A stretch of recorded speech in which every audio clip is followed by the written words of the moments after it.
제가 지난주에 안 왔더니 왜 안 왔냐고 그러시는 분이 계셨다고 하더라고요. 저를 기억해 주는 분이 있으시다고 저한테 전해주시기 위해서 김동우 목사님이 전해준 건지 모르지만 하여튼 왜 안 왔냐고 그랬는데 저는 이제 아직 그 분당두레교회에서 하는 일이 좀 남아 있어서 좀 그거 더 하고 저희 가족과 함께 이제 1월 첫 주부터 함께 다시 오게 될 것 같습니다. 이번 12월 달 제 설교 순서를 맞아서 오늘의 본문을 가지고 또 은혜를 오늘 나누고자 합니다. 성탄절이 다가오고 있습니다. 네, 저기 보니까 뭐 성탄절 장식도 했고요. 그래서 이제 성탄절이 다가오고 있는데 성탄절 하면은 뭐 어떤 생각이 드시나요? 근데 뭐 저희들도 이 사회 속에서 살아가는지라 역시 기분에 대해서 성탄절 기분, 느낌 그런 거에 대해서 생각하지 않을 수 없습니다. 저희 동네는 제가 이사 간 지 얼마 안 됐는데 용인에 살고 있는데 갑자기 이제 열심히 수의 아저씨들하고 이제 뭐 관리 소장님 열심히 일하셔서 이제 동네를 아름답게 이제 막 그 반짝 그 전구로 막 온통 이렇게 두르시는 걸 봤는데 왜 안 켜지? 왜 안 켜지? 12월 중순이 지나가려고 하는데 왜 안 켜지? 했는데 엊그제부터 이제 켜기 시작해서 이제 집에 들어갈 때 퇴근하고 집 부대 가면 이제 반짝반짝 합니다. 근데 그걸 보면서 이제 여러 가지 생각이 들기도 하죠. 이렇게 막 그 화려함에 대해서 우리가 기뻐해야 될 것들에 대해서 생각하기도 하지만 또 정말 우리가 이렇게 막 기뻐할 때인가 오히려 이렇게 그 뭔가 기뻐해야 하는 분위기가 아닌가라는 생각 때문에 또 우리가 또 기뻐하지 못하는 것들에 대해서 이렇게 생각하게 됩니다. 여러분들도 마찬가지일 겁니다. 백화점에 화려한 장식들은 켜지기 시작한 지 뭐 11월 말부터 켜지기 시작한 지 오래됐지만 우리가 정말 기뻐할 수 있는 때인가? 정말 우리가 기뻐할 수 있는 마음을 가지고 있나? 그런 생각을 해보게 됩니다. 뭐 아까 기도할 때도 말씀해 주셨는데 저희가 이 시대를 생각해도 참 우울해지기 쉽습니다. 뭔가 좀 풀리나 뭔가 좀 잘 되나 하나님께서 드디어 이 한반도를 돌아보시나 라는 그런 우리 기대감에 막 젖었을 때를 생각해 보면은 뭐 역시나 이 일은 잘 풀리지 않습니다. 뭐 민주정권이라고 하지만 여전히 비판받을 일이 굉장히 많고요. 뭐 이렇게 우리가 생각하기도 어찌 보면 이해가 되지만 어찌 보면 참 너무나 답답한 일들이 많고 물론 내가 그 자리에 있으면 잘할 것인가 이렇게 돌아보게 되면 나도 못했겠지. 물론 그 자리에 설 일이 없어서 다행이지만 네. 뭐 그런 생각도 해보게 되지만 하여간 뭐 보면 굉장히 답답한 마음이 또 우리 한켠에서 이게 나오게 됩니다. 뭐 우리가 얼마 전에 환호성 질렀을 때가 언제입니까? 막 그 검찰총장의 어떤 분이 이렇게 들어서고 또 법무부 장관의 어떤 장관이 들어서면 이제 다 됐다 라고 이렇게 우리를 그렇게 막 마음의 기대감을 불러일으켰지만 오히려 더 이게 뭔가 도대체 뭐가 어떻게 돌아가는 건가 역시 검찰은 우리가 도저히 건드릴 수 없는 가장 큰 살아있는 권력인가 정말 진짜로 살아있는 권력인가 뭐 그런 생각을 자주 하게 만들고요. 뭐 그냥 나온 김에 이렇게 떠오르는 대로 얘기해보자면 통일도 남과 북한의 관계도 참 이렇게 우리가 드디어 정말 우리 세대의 뭔가 이 남한 간의 관계의 진전과 또한 이 동북아시아의 어떤 평화 체제가 구축되는가 그런 막 소망을 품게 했을 때가 엊그제 같은데 지금 하는 것들 보면 역시나 그냥 자기 이익 때문에 자기 안위를 가지고 그냥 힘겹게 하는 그런 어떤 좀 뭐랄까 그냥 수준 낮은 모습들만 우리가 적나라하게 다시 한번 확인하는 우리들의 모습입니다. 예. 그리고 뭐 한일 문제도 어렵게 하고요. 요즘 뭐 집값이 계속 올라간다고 하는데 이것이 참 어찌 보면 어떤 집을 가진 사람들에게는 뭐 좋은 일일 수 있죠. 자기 집값이 올라가는데. 그러나 예, 우리가 그런 거에 영향받는 사람 아닙니까? 그러나 우리가 전체적인 시야에서 볼 때 그것들이 가져오는 절망감들 그리고 그것들이 가져오는 이 경제적 불안정들 그런 것들을 보면 참 도대체 어떻게 가려고 이렇게 이 나라가 이렇게 흘러가는가 저 잘 모르지만 저의 그냥 아마추어적인 관점을 가지고 그냥 이렇게 말씀드리자면 그렇습니다. 그리고 여전히 연말이지만 올해 있었던 여러 가지 고민들 업무상의 문제들이 오히려 더 떠오르는 때가 이 성탄절을 앞두는 때이기도 합니다.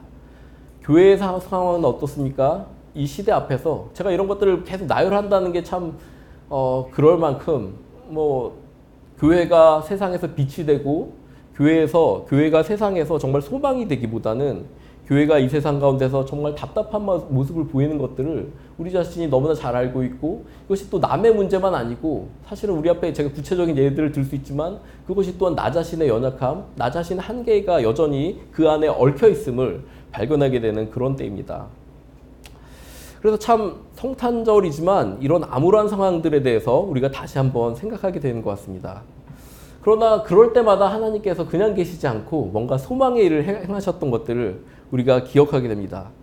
그때 특히 오늘 누가복음에서처럼 하나님께서 여성들을 특히 드셔서 쓰셨던 것들을 저희가 다시 한번 이 아침에 기억해 보길 원합니다. 참 암울한 상황들이 성경 안에서도 계속해서 있었습니다. 정말 이 상황을 어떻게 극복할 것인가, 그런 암울한 상황들 속에서 새 시대를 여는 사람들이 있었는데, 특별히 성경에서는 많은 여인들을 주목하는 것들을 볼 수 있습니다. 출애굽기에 나오는 그 암울한 이집트 노예 상황에서 어땠습니까? 정말 암울한 소망이 없고 그 자녀들을 죽여야만 했던, 남자아이들을 죽여야만 했던 그런 상황 속에서 하나님은 고요히 그들의 부르짖음을 들으셨고 그들에 다가섰습니다. 그때 처음으로 움직인 사람이 누구였습니까? 바로 시브라와 부하였습니다. 히브리의 산파들. 그러나 산파들은 하나님을 두려워하였으니, 그 두려워한 사람들을 통해서 이스라엘의 역사가 시작되는 것을 볼 수 있습니다.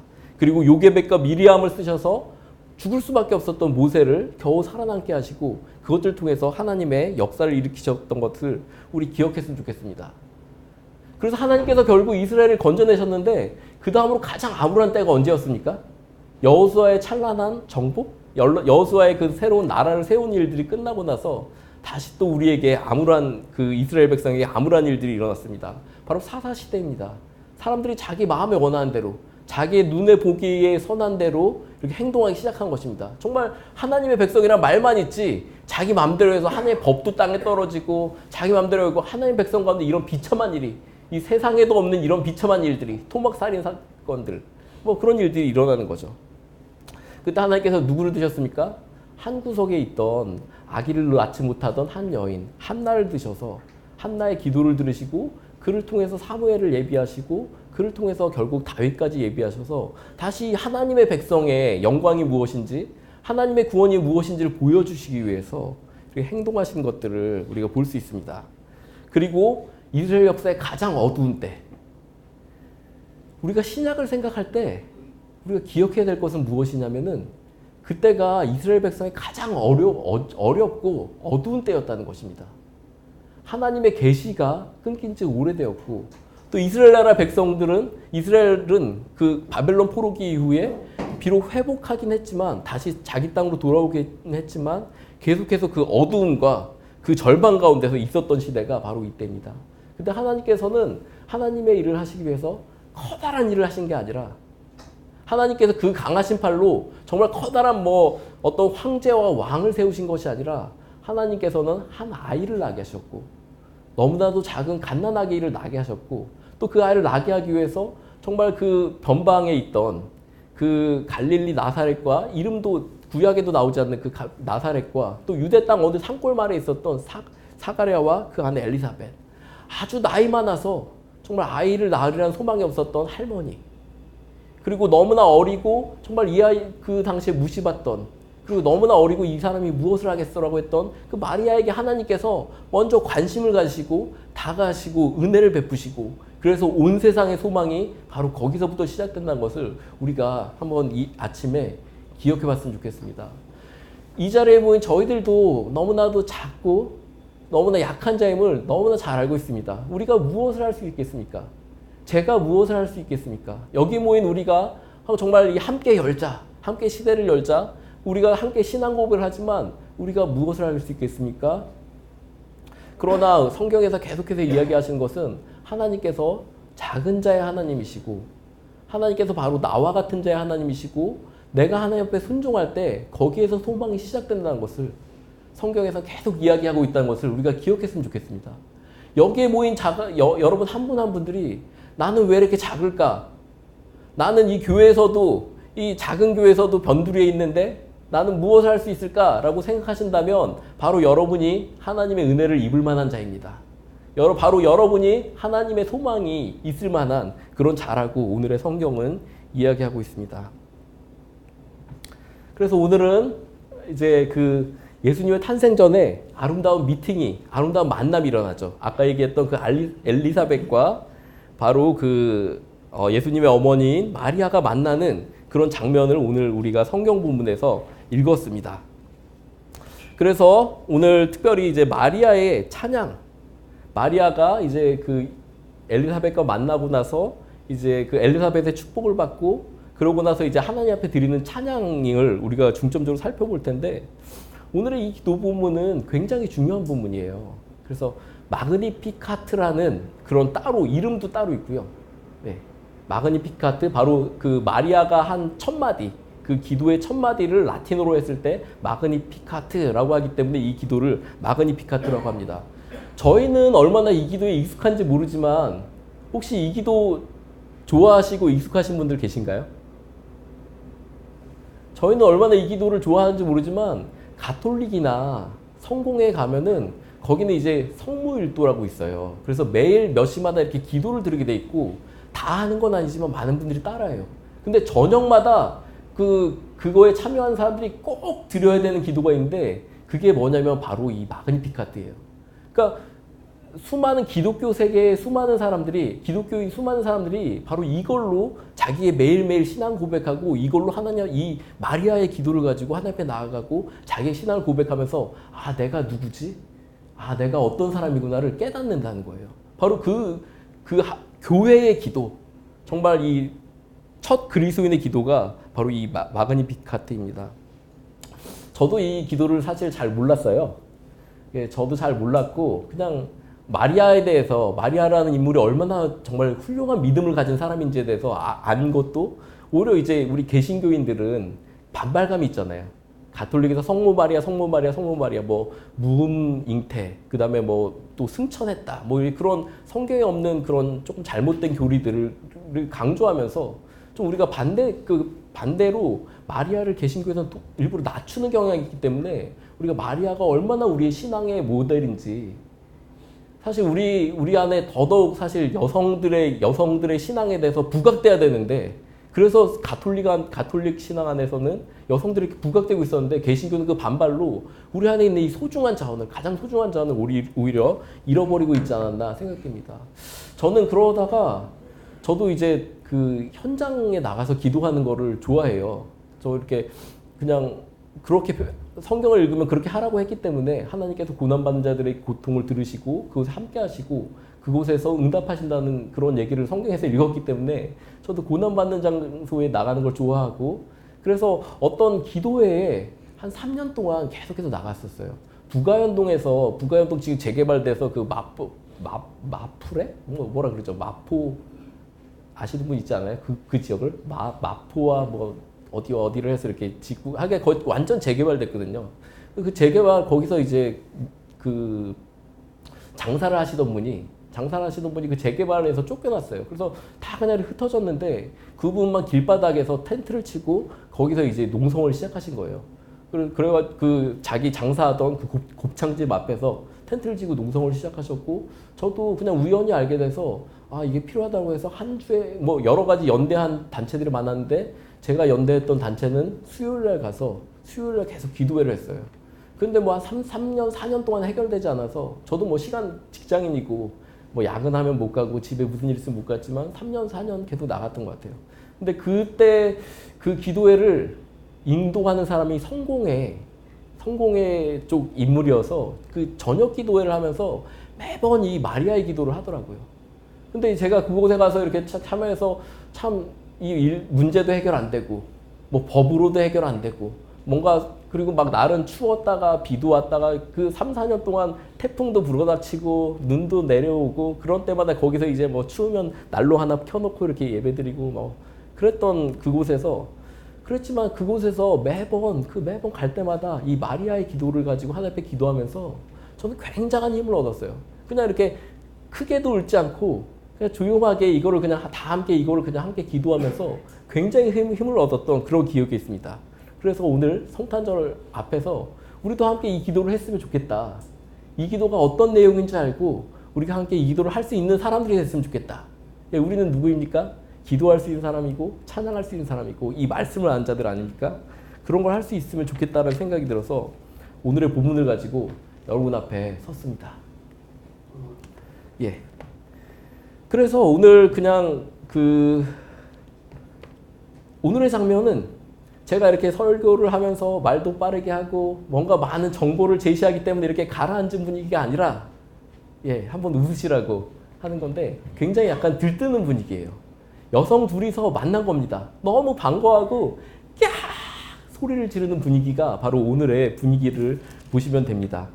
마리아가 39절에 보시면은 마리아가 일어나서 수태고지 후에 이제 자기 친척 엘리사벳이 아기를 가졌다라는 소식을 들었고 이미 6개월이나 되었다라는 소식을 듣고 하나님이 행하신 일을 보러 이 나사렛에서 그 유대 산골 마을까지는 아마 한 3일, 4일 정도는 걸릴 거예요. 그 먼 길을 떠난 겁니다. 그래서 이렇게 딱 만났는데 그 만나는 장면이 바로 오늘의 성경의 본문이죠. 그래서 유대 산골에 있는 한 동네에 가서 40절에 보면 사가랴의 집에 들어갑니다. 그리고 엘리사벳에게 문안하죠. 그리고 근데 엘리사벳이 그 마리아의 문안 인사를 들었을 때 그때 태중의 아기가 막 기뻐서 뛰놉니다. 예. 그러자 성령으로 충만해서 엘리사벳이 먼저 탄성과 환호를 지릅니다. 성령 그때 만났을 때 엘리사벳 뱃속에는 세례 요한이 있었고 마리아의 뱃속에는 우리 주님 예수님이 계셨죠. 그때 탄성이 일어납니다. 41절을 보시면 엘리사벳이 성령으로 충만해서 큰 소리로 외쳐 말했다. 원어를 보면 약간 하이톤으로 큰 소리로 이렇게 외쳤다라고 거의 비명을 질렀다라고 이렇게 얘기합니다. 뭐라고 이야기합니까? 먼저 엘리사벳이 이렇게 축복합니다. 그러면서 이걸 뭐 다 볼 수 없기 때문에 내 태중의 아이가 기뻐 뛰어놀았고 주님께서 하신 말씀이 이루어질 줄 믿은 여자는 행복합니다. 라고 하면서 성령에 충만하여서 그 마리아를 축복하고 마리아가 얼마나 복된 일을 하고 있는 것인지 마리아의 이 임신이라는 예기치 않은 임신이라는 것이 얼마나 큰 기쁜 일인지 그것들을 예언을 합니다. 그리고 이제 그리하여서 이제 46절부터 마리아가 이렇게 이야기하죠. 크게 세 부분으로 나눌 수 있는데 첫 번째 마리아는 이렇게 기도합니다. 46절부터 48절까지입니다. 제가 너무 이렇게 혼자서 떠들고 있기 때문에 같이 이 첫째 부분을 읽어봤으면 좋겠습니다. 46절부터 48절까지 함께 읽겠습니다. 시작. 그리하여 마리아가 말하였다. 내 영혼이 주님을 찬양하며 내 마음이 내 구주 하나님을 좋아함은 그가 이 여종의 비천함을 보살펴 주었기 때문입니다. 49절까지 읽겠습니다. 이제부터는 모든 세대가 나를 행복하다 할 것입니다. 힘센 분이 나에게 큰 일을 하셨기 때문입니다. 예. 거룩하고, 네. 그의 이름은 거룩하고 앞부분이 첫 번째 마리아의 기도의 첫 번째 단락입니다. 마리아는 본인의 실존적인 고백을 나에 대해서 하나님이 나에게 하신 일들에서 내가 얼마나 기뻐하는가에 대해서 고백하면서 먼저 찬양을 하고 있습니다. 46절부터 49절까지 특징은 뭐냐면 나에 대해서 이야기한다는 것입니다. 내 영혼이 주님을 찬양하며 내 마음이 내 구주 하나님을 좋아함은 그가 이 여종의 비천함을 보살펴 주셨기 때문입니다. 라고 이야기합니다. 여기서 내 영혼, 내 마음은 나와 똑같은 표현입니다. 내가 주님을 찬양하고 내가 주님 안에서 즐거워한다 라고 이렇게 환호성을 지릅니다. 그리고 왜 그 이유가 무엇이냐면 48절에 그가 이 여종의 비천함을 보살펴 주셨기 때문이라고 이렇게 이야기합니다. 그리고 자기가 얼마나 복받은 자인지 자랑하듯 이야기합니다. 48절에 보시면 이제부터는 모든 세대가 나를 행복하다 할 것입니다. 왜냐하면 힘센 분이 나에게 큰 일을 하셨기 때문입니다. 라고 이렇게 이야기합니다. 우리는 이렇게 이 성탄절을 맞이하면서 하나님이 나를 위해서 행하신 것들에 대해서 기억했으면 좋겠습니다. 물론 우리가 마리아처럼 아기를 가진 것은 아닙니다. 우리가 마리아처럼 메시아를 낳은 것은 아닙니다. 그러나 우리가 이 시간 다시 한번 생각해 봤을 때 우리는 환호성을 지르고 감탄을 하고 찬양을 할 이유가 있음을 우리가 고백합니다.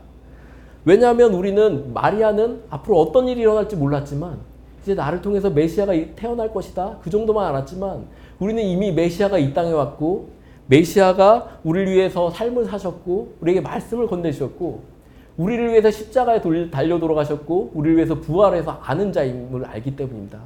그리고 성탄절을 맞이하면서 우리의 이 정세와 우리의 개인적 사정과 이 모든 걸 통해서 우리 안에 이 기쁨을 발굴해냈으면 좋겠습니다. 우리가 다시 한번 예수님 메시아 앞에 나가서 그분이 나를 위해서 하신 걸 통해서 나라는 고백이 하나님 앞에서 들어갔으면 좋겠습니다. 내가 얼마나 비천한 자인지 정말 그게 다시 한번 하나님 앞에서 고백되었으면 좋겠습니다. 마리아는 진심으로 하나님 앞에 고백하는 것입니다. 내가 누구이간데 나에게 와서 이런 인사를 하시고 나에게 누구인가인데 이런 일을 행하시는지 그것들을 마리아가 이렇게 고백했듯이 우리가 이 아침에 우리는 그 이상을 아는 사람으로서 그 기쁨이 우리 가운데 회복되었으면 좋겠습니다. 이것을 위해서는 마리아와 엘리사벳 같은 그런 감수성의 회복이 필요한지 모릅니다. 그 민감함과 예민함. 우리 특히 여기 있는 남자분들, 아까 찬양할 때 얼마나 기쁘게 부르셨는지 모르시겠지만 우리가 하나님 앞에 여성과 같은 이런 감수성, 여성이 아기를 배웠을 때 느끼는 그 미묘함과 그 정말 살아있는 생명의 그 감각과 그 모든 것들을 우리 남자들에게도 조금이라도 허락될 수 있도록 우리가 조금 기도하면서 이 영성에 나아갔으면 좋겠습니다. 우리가 정말 이런 정말 감정적으로 기쁨으로 회복하고 하나님 앞에 나아갈 수 있도록 하나님 앞에 기도하고 우리가 그 감격을 회복하게 해달라고 우리가 먼저 이 마리아의 기도를 놓고 우리가 함께 나아갔으면 좋겠다는 생각을 제가 해보았습니다. 내 영혼이 주님을 찬양하며 내 마음이 내 구주 하나님을 좋아함은 그가 이 여종의 비천함을 보살펴 주셨기 때문이다. 이제부터 모든 세대가 나를 행복하다고 할 것입니다. 힘센 분이 나에게 큰일을 하셨기 때문입니다.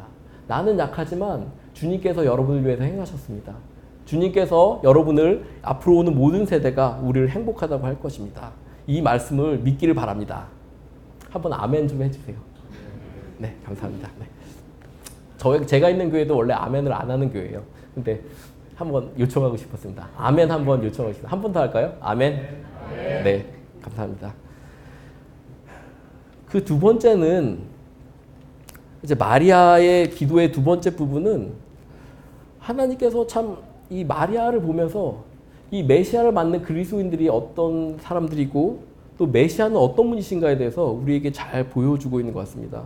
마리아는 이런 어떤 실존적인 영성이 있었을 뿐만 아니라 좀 굳이 우리식으로 좀 어렵게 말하자면 사회적 영성을 가진 사람임을 우리가 볼 수 있습니다. 우리 예수님을 나서 기뻐하죠. 우리 왜 기뻐합니까? 예수님이 도대체 오셔서 이 땅에서 바로잡는 것이 무엇입니까? 이 땅에서 무엇을 회복하리라고 기대하십니까? 예수님이 부활하셔서 왕이 되셨는데 그분이 지금 무엇을 하고 있다고 생각합니까? 마리아는 우리에게 이렇게 대답합니다. 하나님은 누구신가? 그래서 그 메시아는 누구이신가? 우리에게 이렇게 찬양하면서 하나님 앞에 찬양합니다. 49절에 보시면은 그의 이름은 거룩하고 라고 얘기합니다. 우리 하나님은 거룩하십니다. 우리 하나님의 속성은 무엇이냐면 거룩하신 것입니다. 이 세상이 주는 구원과 다르고 이 세상의 왕과 다른 분이십니다. 그분은 왜 다르십니까? 거룩하다는 건 다르다는 뜻인데요. 우리의 범속한 이것들과 다르다는 것인데 왜 다르십니까? 첫 번째는 그의 자비하심 때문입니다. 50절에 보시면 그의 자비하심은 그를 두려워하는 사람들에게 대대로 있을 것입니다. 예, 하나님은 자비하십니다. 히브리어로 하면 헤세드. 하나님의 자비하심은 그를 두려워하는 사람들에게 대대로 있을 것이기 때문입니다. 그리고 하나님은 어떤 분이십니까? 하나님은 강하신 분이십니다. 51절에 보시면 그는 그 팔로 권능을 행하시고 마음이 교만한 사람들을 흩으셨으니 이 두 가지는 구약에서 계속해서 반복되어 나오는 것입니다. 마리아는 사실 여러분 마리아가 한 몇 살쯤 됐을 거라고 생각하세요? 여러분들 많이 설교를 들으셔서 아실 거라고 생각하시는데 마리아는 이미 아시는 것 같아요. 한 13살에서 15살이었어요. 그 당시 결혼 정년기에 결혼하기를 앞둔 사람이 13살에 15살인데 그 어린 나이에 이미 어떤 신앙 고백을 하고 있냐면 마리아가 왜 우리의 위대한 신앙의 모범이냐면 그냥 이렇게 아기를 가지면서 그 가브리엘이 마리아에게 한 말을 알아들어요. 마리아 너에게 메시아가 날 것이다 라고 하는데 그게 얼마나 소중한 얘기고 그게 얼마나 놀라운 얘기인지 그것들을 알아들어요. 그리고 다시 자기가 찬양 고백을 찬양을 하면서 드디어 자기에게 일어난 일이 어떤지를 아는데 그냥 내가 뭐 결혼하게 돼서 아기를 가져 그냥 이런 것들이 아니라 바로 우리에게 무엇을 알려주면 하나님이 구약 시대에서 하나님이 자비하신 분이시라는 거. 하나님이 힘이 있으셔서 교만한 자들을 흩으시는 분이시라는 거. 그리고 이어서 뭐라고 하십니까? 좀 더 구체적으로 나옵니다. 52절, 53절에 한번 같이 읽었으면 좋겠는데, 우리의 기도로 한번 읽어봤으면 좋겠는데, 우리의 과연 입에서 이런 기도가 나올지, 나오고 있는지 한번 기도해봤으면 좋겠어요. 52절, 53절 같이 읽겠습니다. 시작. 제왕들을 왕자에서 끌어내리시고 비천한 사람을 높이셨습니다. 줄인 사람들을 좋은 곳으로 배부르게 하시고 부한 사람들을 빈손으로 떠내보내셨습니다. 네, 하나님은 거룩하십니다. 그리고 왜 거룩하시냐면 그분은 자비하시고 그분은 힘이 있으신 분이십니다. 교만한 자들을 흩으시는 분이십니다. 그래서 그분이 무엇을 행하십니까? 제왕들을 왕자에서 끌어내리십니다. 반대로 비천한 사람들을 높여 주십니다. 줄인 사람들을, 우리 가운데 있는 줄인 사람들을 좋은 것으로 배부르게 하시고 부한 사람들을 빈손으로 떠나보내십니다. 예, 바로 이런 혁명적 사고를, 혁명적 신앙을, 이거 바로 그 한가운데서 여기서 제왕들 그러면 우리는 그냥 이제 왕이 없으니까 우리는 그냥 이건 수사법인가 보다 그러잖아요. 이 마리아 시대에 제왕들이 있었어요. 헤롯 대왕, 위대한 헤롯 대왕, 그리고 로마의 카이사르들, 그 수많은 그 왕들 사이에서 마리아는 이런 신앙 고백을 하는 거예요. 하나님은 어떤 분이십니까? 하나님은 거룩한 분이십니다. 그분은 정말 자비하시고 그분은 정말 힘이 세신 분입니다. 그래서 어떻게 됩니까? 정말 제왕들이, 지금 우리 시대의 제왕들을 떠오르면서 그들이 넘어지리라고 여러분 신앙 고백하십니까? 그 제왕들을 왕자에서 끌어내시는 분이십니다. 그리고 비천한 자들이, 우리 가운데 있는 힘들어하는 자들을 하나님께서 높이실 것입니다.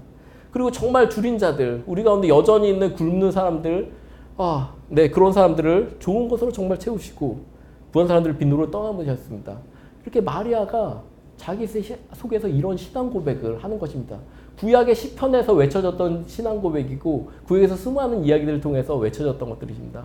바로 이것이 예수님을 맞이한 첫 그리스도인의 신앙 고백이고 바로 우리가 성탄절을 맞이할 때 우리가 드려야 될 고백이라는 것입니다. 우리가 어떤 상황 가운데 있든지 메시아의 나심은 이것이고 우리가 정말 고대하는 것은 이것이고 메시아께서 우리에게 이루시는 구원도 기대하는 것도 바로 이것이라고 마리아는 고백하는 것입니다. 이거 옛날에 한나도 이런 얘기를 했어요.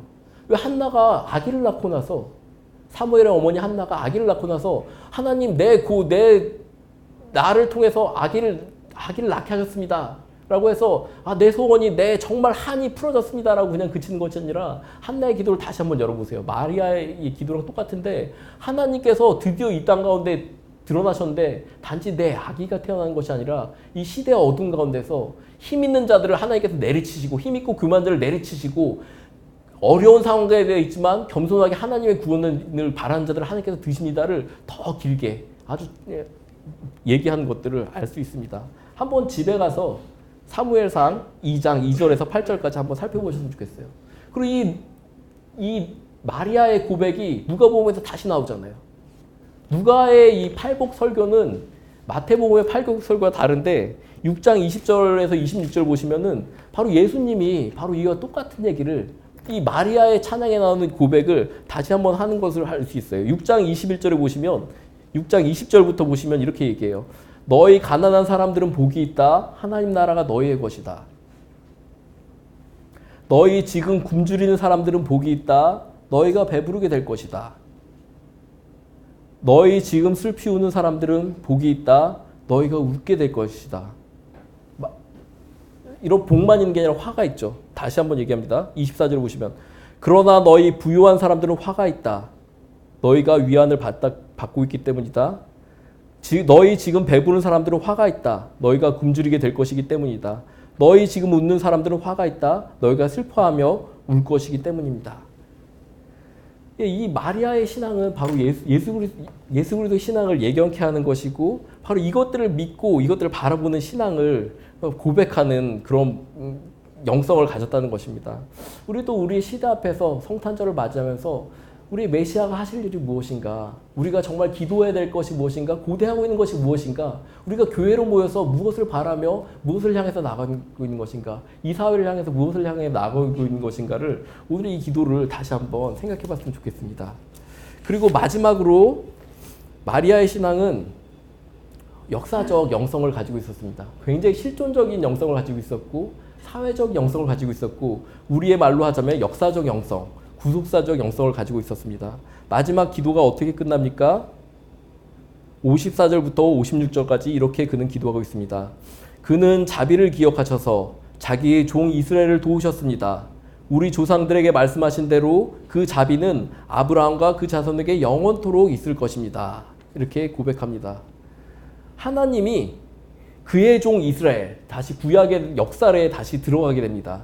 하나님의 종 이스라엘에 자비를 베푸시고 아브라함까지 다시 거슬러 가서 아브라함과 그 자손에게 하셨던 약속들, 아브라함과 그 자손에게 자비를 베푸셨던 것들이 이 메시아를 통해서 우리에게 이루어지고 있다라고 이렇게 고백하는 것입니다. 이 메시아의 탄생을 통해서 바로 이런 하나님의 역사의 과정이 우리에게 이루어지고 있다라고 이렇게 이야기하고 있습니다. 우리도 예수 그리스도의 탄생을 기억하면서 이런 마리아의 그런 역사적 신앙 고백, 구속사적 신앙 고백이 우리에게 있는지 기억해 보았으면 좋겠습니다. 메시아의 탄생은 그냥 어떤 우리의 구원자, 우리의 문제를 해결할 분이 탄생하신 것을 넘어서 하나님의 역사 속에서 구원을 행하시는 메시아가 그 흐름 속에서 탄생하신 것임을 우리가 성경을 통해서 알 수 있습니다. 우리는 메시아의 탄생을 통해서 그의 나라가 세워지고 있는 것을, 이스라엘의 소망이 이루어지고 있는 것을, 드디어 이 땅 가운데 하나님의 참 나라 이스라엘, 하나님이 세상을 구원하기 위해서 택하신 그 이스라엘이 회복되고 있는 것을 우리가 마리아와 함께 보고 찬양하고 기도할 수 있는 사람이 됐으면 좋겠습니다. 말씀을 마치도록 하겠습니다. 말씀드렸듯이 이것은 기독교 전통에서는 이 마리아의 기도는 저녁 기도입니다. 우리가 하루의 일을 마치고 돌아올 때마다 우리도 한번 우리가 그 가톨릭의 뭐 성물도를 따르는 건 아니지만 한번 이번 한 주간만이라도 이 기도를 가지고 기도해 보셨으면 좋겠어요. 이게 반복의 힘이라는 게 있어요. 막 여러분 감정을 실을 필요도 없어요. 제가 뭐 실존 얘기해서 나 얘기했다고 해서 여러분이 꼭 내가 이걸 얼마나 느껴야지 라고 하지 마시고 그냥 한 주 동안 예수님의 나심을 기다리면서 내가 마리아가 된 것처럼 하나님께서 우리 이 작은 자에게도 은혜를 베푸시고 계시지 않습니까? 그 마리아가 된 것처럼 이 저녁 기도를 해봤으면 좋겠습니다. 우리가 우리의 가진 그 어둠 속에서, 우리의 절망 속에서, 우리 현장에서 우리가 정말 마리아의 기도를 드릴 줄 아는 사람이 됐으면 좋겠습니다. 우리가 잘나서 이 기도를 드리는 게 아니라 하나님께서 이걸 우리에게 계시로 주신 것이에요. 선물로 주신 것이에요. 성령의 감독해서 이걸 주신 것이에요. 왜? 우리로 하여금 이런 기도를 드리는 사람이 되게 하라고. 우리는 바쁘게 하루 종일 정신없이 살다 보면 이런 기도를 도저히 드릴 수 없는 사람이 돼요. 우리는 세상에서 우리가 나름의 방식으로 열심히 살았고 하나님 없이 살았고 욕심 속에 살았고 그리고 절망한 가운데 있어요. 그래서 우리는 기도를 드릴 수 없는 사람이에요. 그런 우리에게 하나님께서 이 말씀을 주셨고 그 절망의 시대에 그 어린 마리아가 사가랴의 아내 엘리사벳이 어떻게 기도를 했는지 우리에게 주시면서 우리와 하여금 그 기도를 하는 사람들로 이 저녁에 우리를 회복시켜 주시는 것이에요. 그래서 이 탄성이 우리에게 회복되고 이 역사관이 우리가 회복되고 하나님의 성경 이야기가 우리 안에 다시 회복돼서 우리가 밤에 진정한 평안을 얻고 다시 내일을 소망하면서 우리가 잠을 잘 수 있는 것이 바로 이 저녁 기도의 힘입니다. 우리가 성탄을 맞이하고 있습니다. 우리가 해마다 성탄을 맞이하지만 정말 우리에게 개인 신앙의 회복과 부흥이 있는 성탄이 되기를, 사회적 신앙에 또 어떤 회복이 있고 역사적 신앙이 다시 우리 가운데 회복되는 일이 있었으면 좋겠습니다. 제가 여태까지 이 기도를 해설했지만 제일 어리석은 것이 노래를 해석하는 것이고 시를 해석하는 것입니다. 제가 한 거 다 잊으시고 그냥 이 찬양을, 이 시를, 이 기도를 다시 한번 읽으면서 우리 이 설교를 마치도록 하겠습니다. 한번 성경을 펼치셔도 좋고 앞에 있는 것을 펼치셔도 좋고 내가 주님 앞에 선